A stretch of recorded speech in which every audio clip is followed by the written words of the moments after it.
तुमचे चरणी माझा माथा दासो पंथांचा अभिमान गेला होताची दर्शन दत्तात्रय चोपदार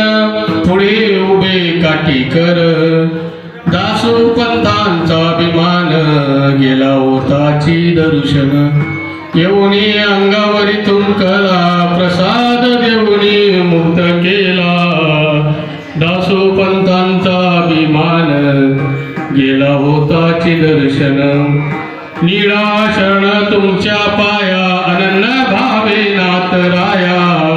दासो पंथांचा अभिमान गेला होताची दर्शन विठ्ठल विठ्ठल विठ्ठल